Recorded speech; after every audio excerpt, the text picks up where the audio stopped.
प्रधानमंत्री मोदी आज से 3 राज्य कर्नाटक, तेलंगाना और गुजरात के दौरे पर हैं। इस दौरान बेंगलुरु में उन्होंने 3 राज्यों में हुई जीत का जिक्र करते हुए विपक्ष पर जमकर निशाना साधा।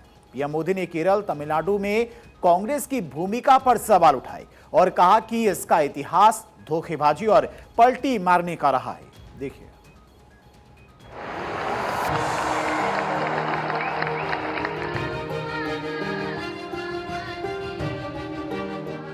बेंगलोर में पीएम मोदी ने आज आर्ट ऑफ लिविंग के 45वें वर्षगांठ समारोह और गुरुदेव श्री श्री रविशंकर के 70वें जन्मदिन पर आयोजित उत्सव में शामिल हुए। पीएम मोदी ने art of living international centre में बने ध्यान मंदिर का उद्घाटन किया। इस दौरान उन्होंने कहा कि आज पूरी दुनिया अस्थिरता के दौर से गुजर रही है, लेकिन भारत की जनता ने स्थिरता और विकास के पक्ष में अपना समर्थन दिया। पीएम मोदी ने कहा कि लोग अब घोटालों वाली राजनीति नहीं, बल्कि समाधान और विकास की राजनीति चाहते हैं।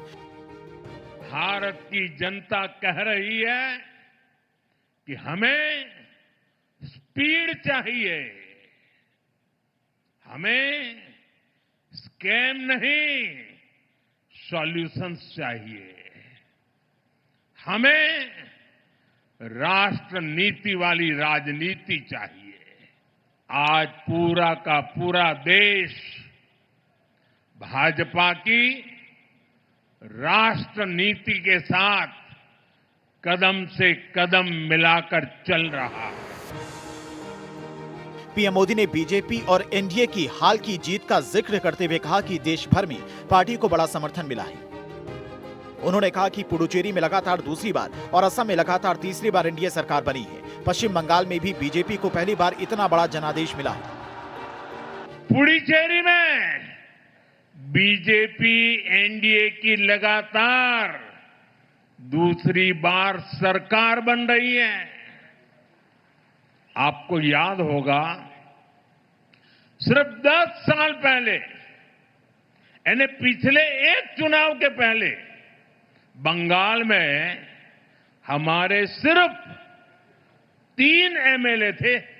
आज वहां 200 से भी अधिक विधायकों के साथ भारतीय जनता पार्टी की सरकार है। पीएम मोदी ने कांग्रेस पर हमला बोलते हुए कहा कि केरल में बहुमत के बावजूद कांग्रेस अब तक किसी नतीजे पर नहीं पहुंच पाई है, तो तमिलनाडु में भी उसने अपनी सहयोगी को धोखा दे दिया है। पीएम मोदी ने कहा कि कांग्रेस को सिर्फ धोखा देना आता है। डीएमके ने हर समय कांग्रेस के हित में काम किया, लेकिन जैसे ही सत्ता का समीकरण बदला, कांग्रेस ने पहले ही मौके पर डीएमके की पीठ में छुरा घोंप दिया। जिस डीएमके के साथ 25-30 साल का जीने मरने का नाता था, हर पल जो डीएमके कांग्रेस की भलाई के लिए काम करती थी, लेकिन जैसे ही सत्ता का खेल कहीं और मुड़ गया, तो सत्ता के लालच में सत्ता भूखी कांग्रेस ने पहला मौका मिलते ही डीएमके की पीठ में छुरा भोंक दिया। बेंगलोर में प्रधानमंत्री नरेंद्र मोदी के दौरे से पहले सुरक्षा जांच के दौरान 2 जिलेटिन छड़ें बरामद हुई। अधिकारियों के मुताबिक ये मुख्य कार्यक्रम स्थल से करीब 3 किलोमीटर दूर फुटपाथ के किनारे मिली। बेंगलुरु पुलिस के मुताबिक शुक्रवार की सुबह पीएम मोदी के पहुंचने से पहले इलाके में चेकिंग अभियान चलाया जा रहा था। इस दौरान 2 जिलेटिन की छड़ें बरामद की गई। फिलहाल मामले की जांच जारी है और सुरक्षा एजेंसियां ये पता लगाने की कोशिश कर रही हैं कि छड़ें वहां पर कैसे पहुंची। कर्नाटक से पीएम मोदी तेलंगाना पहुंचे। हैदराबाद में उन्होंने 9,400 करोड़ रुपए के प्रोजेक्ट का उद्घाटन और शिलान्यास किया। पीएम ने हैदराबाद में सिंधु अस्पताल राष्ट्र को समर्पित किया, जो कि एक अत्याधुनिक cancer speciality multi super speciality से लैस है। पीएम मोदी ने हैदराबाद पणजी इकोनॉमिक कॉरिडोर पर स्थित नेशनल हाईवे 167 के गुडे बेलूर से महबूब नगर तक के हिस्से को 4 लेन बनाने वाले प्रोजेक्ट की आधारशिला भी रखी। इस प्रोजेक्ट की कुल लागत 3,175 करोड़ रुपए से अधिक है। इससे यात्रा का समय लगभग 1 घंटा 30 मिनट कम हो गया। करीब 1.25 लाख करोड़ रुपए की इन्वेस्टमेंट सिर्फ और सिर्फ नेशनल हाईवे पर की गई है, और इसका बहुत बड़ा लाभ तेलंगाना को भी हो रहा है। बीते 12 वर्षों में तेलंगाना में नेशनल हाईवे का नेटवर्क डबल हुआ है। तेलंगाना और कर्नाटका को जोड़ने वाले नेशनल हाईवे के चौड़ीकरण से बहुत सुविधा होगी। इससे ट्रेवल टाइम कम होगा और किराए भाड़े में भी बचत होगी। पीएम ने संगारेड्डी जिले में जहीराबाद इंडस्ट्रियल एरिया की आधारशिला भी रखी। इसे national industrial corridor development programme के तहत हैदराबाद नागपुर इंडस्ट्रियल कॉरिडोर के हिस्से के तौर पर विकसित किया गया। इस मौके पर सीएम रेवंत रेड्डी ने मांग की कि तेलंगाना को केंद्र की ओर से और वित्तीय मदद मिलनी चाहिए, जिसका पीएम मोदी ने बड़ी ही खूबसूरती से जवाब दिया। प्रिय प्रधानमंत्री नरेंद्र मोदी जी से एक बात मैं कहना चाहता हूं। जिस दिन इस देश का प्रधानमंत्री मनमोहन सिंह जी था, तब मोदी जी गुजरात के मुख्यमंत्री थे।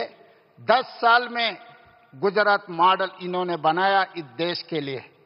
आज 4 करोड़ तेलंगाना जनता भी वही उम्मीद रख के चल रहा है।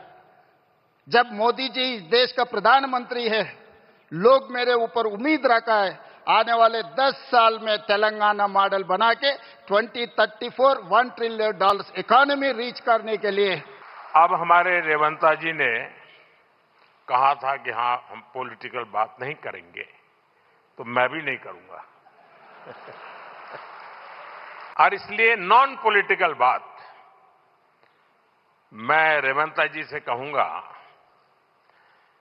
कि 10 साल के शासन में भारत सरकार ने जितना गुजरात को दिया, वो मैं आपको देने को तैयार हूं। लेकिन मेरी जानकारी से मैं आपको बता देता हूं कि जैसे ही मैं ऐसा करूंगा, आपको जो अभी मिल रहा है वो आधा हो जाएगा। आप जहां पहुंचना चाहते हैं नहीं पहुंच पाएंगे, और इसलिए अच्छा है कि मेरे से ही जोड़ो।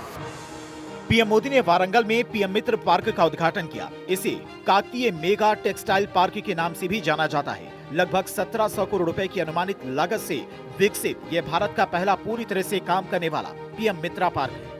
तेलंगाना वारंगल के अलावा तमिलनाडु के विरुधुनगर, कर्नाटक की कलबुर्गी, महाराष्ट्र के अमरावती, गुजरात के नवसारी, उत्तर प्रदेश के लखनऊ, मध्य प्रदेश के धार में पीएम मित्र पार्क बने हैं। अब तक बने 7 मित्र पार्कों में से वारंगल में बना ये पहला मित्र पार्क है जो शुरू हो गया है। इसके अलावा बाकी 6 पार्क अभी बन रहे हैं। ये पार्क भारत सरकार के 5F विजन को साकार करता है। Farm to fibre, farm to factory, farm to fashion, farm to foreign.